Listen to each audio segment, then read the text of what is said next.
some kind of exercise. Because actually doctors themselves are not all knowing and all powerful, or they have healing powers. So there's always possibility that person will not be, the medicine will not benefit the person, and the person will not be cured. But if the doctor exactly knows the illness, is fully knowledgeable about the prescription, and the medicine is known to be very 100% effective, then one thing is clear, that the medicine and the prescription works. And if the patient still does not become cured, this means the patient has not taken the medicine properly. So in that light, one should understand Allah does not need fasting. He does not eat or drink. He does not need Ramadan. He is not in need of fasting. Because many people have this notion, oh yeah, we are doing it for Allah, as though they are benefiting Allah subhanahu wa ta'ala. You are doing it for Allah to please and Allah subhanahu wa ta'ala, and to benefit yourself, not Allah Jalla Majduhu. It doesn't make 0.0 million% difference to Allah if all people, it's as though they don't exist. The earth is a speck of dust in millions and billions and trillions galaxies. It's like you have billions and billions of palaces, big palaces as one country. What will matter one village which you own, what's happening there, or someone is not listening to, because you own so many billions of big palaces and countries. So one should not be in the mindset of in any way that Allah Azza wa Jal subhanahu wa ta'ala is going to benefit. Because this is the first issue, first problem why many people do not benefit, because they think, I don't want to fast, I want to enjoy myself. Okay, I will do it for Allah subhanahu wa ta'ala. It's as though something which Allah wants, something which Allah subhanahu wa ta'ala needs or anything. No, it is you who need the prescription. It is you who need the fasting. But why? Because the illnesses have come in you, not in Allah subhanahu wa ta'ala. He is free. He says, وَلِلَّهِ الْأَسْمَاءُ الْحُسْنَى. He have all beautiful names and beautiful qualities. And who have the ugly ones? It's me and you who have the ugly ones. Immodesty, bad behavior, jealousy, backbiting, laziness, hatred, envy, and oppression, greed. Who has that? Not Allah. He is Sabur, He is Shakur, He is Jawad, He is the most generous, infinitely merciful. So who have those evils? It's me and you. Second thing, who are they harming? Those ugly things or bad attributes or bad character. Who are they harming? Not Allah Jalla Majduhu. You or your spouse or your parents or your community or the world which you are living in, they are harming these things. So it is your need. You need badly.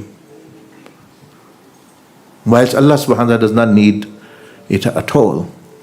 So first thing you should be knowing is as though you are suffering from a non-curable disease. No, like Corona came, they said no, there's no cure for it, there's no vaccine. Imagine another illness comes and there's no vaccine. But one person somewhere living in Australia or some island in Sumatra, or you know that he has discovered the cure, the vaccine for this, and all we are suffering is a disease bad than cancer and is affecting everyone thing. How badly will people want to go there and they want this? What the country is now, when the vaccine of corona was discovered or the solution, they said, no, give our country more, give us, and everyone, actually, I want one especially. Especially those who have suffered and seen their relatives. Others are living in their own world. Oh, there's nothing. And thousands of people have died, and they think. So one can just close their eyes, but the effects will still remain. So if someone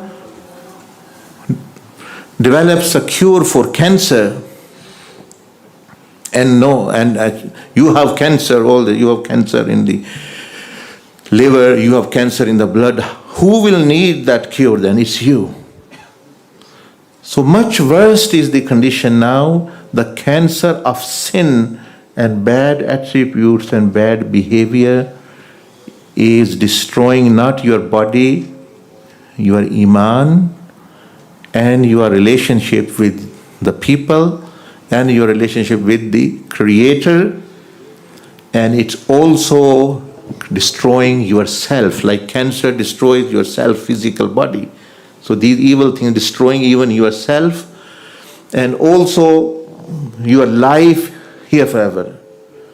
You had the potential to go in such a palace, not Buckingham Palace, a palace big as whole of England, and live there and rule there in a country, not even knowing the borders. You should have been king, and then you are thrown into one of the dungeons, dumped in hell for some evil, these attributes. How a great loss is this?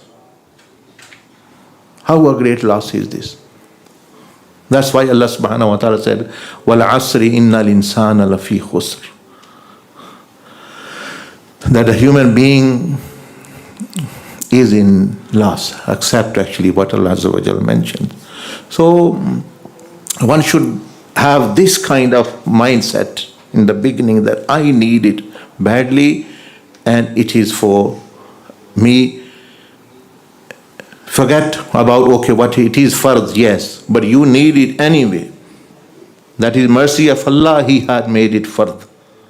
Meaning it's like some doctors, they think, this person is in coma or he is insane, he doesn't know, but he needs this medicine. So they force medicate him. They inject him, he needs this, he doesn't know.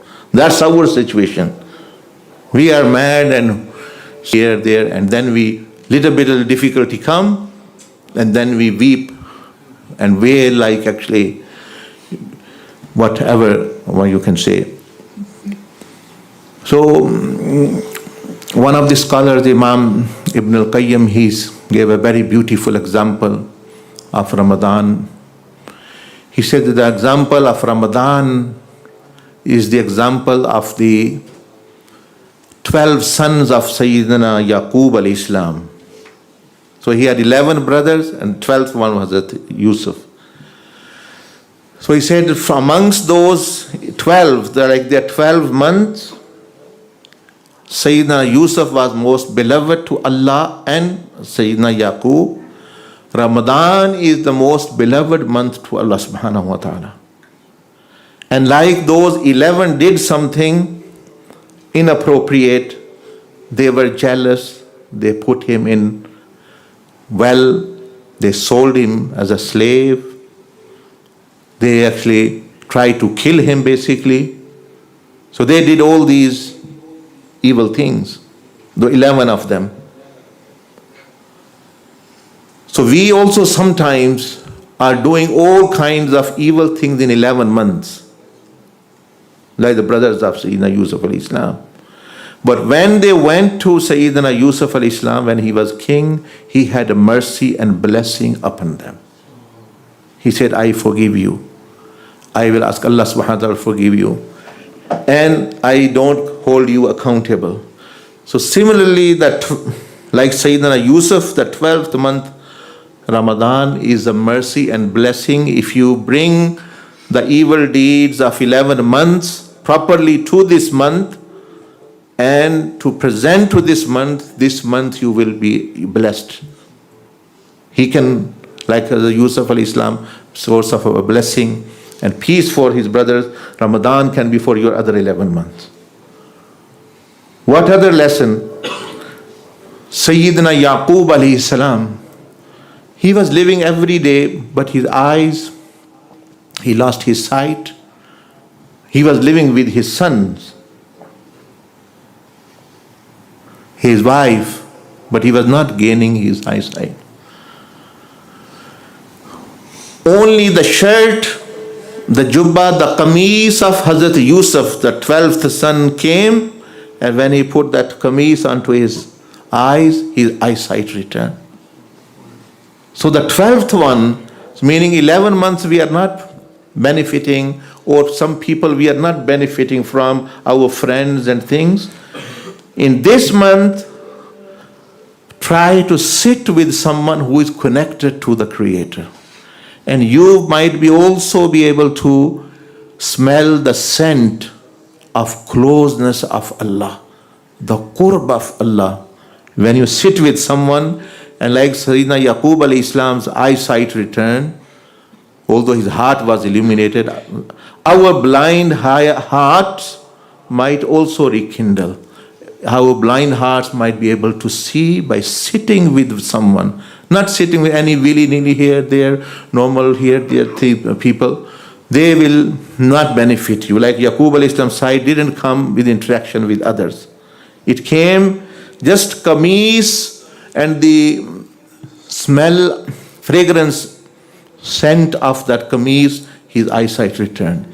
If you sit with a friend of Allah for a short while, having good opinion, you will also be able to smell some fragrance because he is connected to Allah, he is connected to the Prophet ﷺ. He has those attributes. So you will be also able to, your heart also might become enlightened as well. That is why you see always the evil one becomes evil because they are accompanying evil ones. The good ones become good because they start accompanying someone good. So that's what Rasulullah sallallahu alaihi wasallam said. He said, beware of one thing, meaning this is interpretation, sharh of hadith, I'm not mentioning the translation. He said that in that hadith, what it means is that beware what lifestyle you want to choose. You want to choose lifestyle of people, hellish people who are going towards hell, or the people, heavenly people. He said then, if you want to go towards heavens, choose your friend wisely. He uses the word Deen and Khalil, that a person is on the lifestyle or on the Deen or the system of his friend. Ala Khalili. The Khalil means a close, intimate friend. So your close circle, you say, this is my best friend. And he might be the best friend of Shaitan then. He is only camouflaging until he shows you true color, and then you will cry over a life, oh, there's no friendship. He is not at fault, you are the fault, you chose wrong one. It's your choosing which was wrong, not something wrong. He was the fraudster from day one. But it is you who just went in with whatever he has. So sitting with, in this hadith, the Prophet ﷺ indicated that if you befriend a real friend of Allah or pious, righteous people, you will also come and live on their pattern.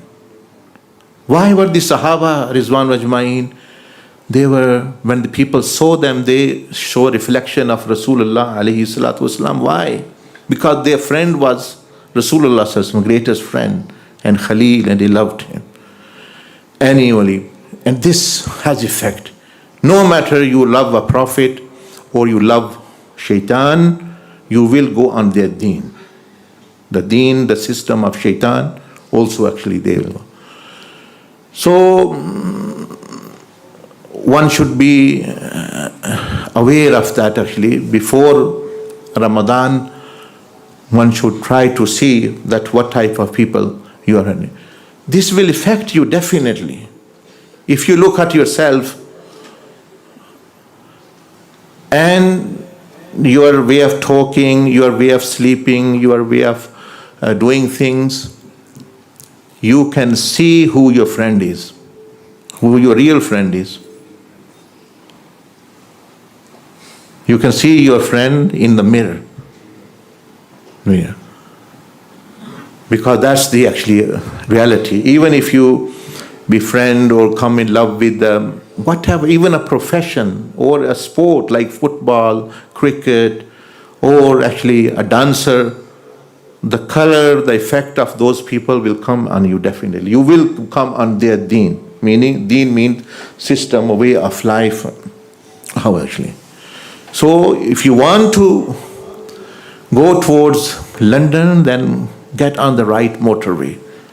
It will take you. Okay, it's not London, but it will take you to London. If you want to go towards actually North Glasgow, then you are there. So friendship are like motorway. They will take you to their deen.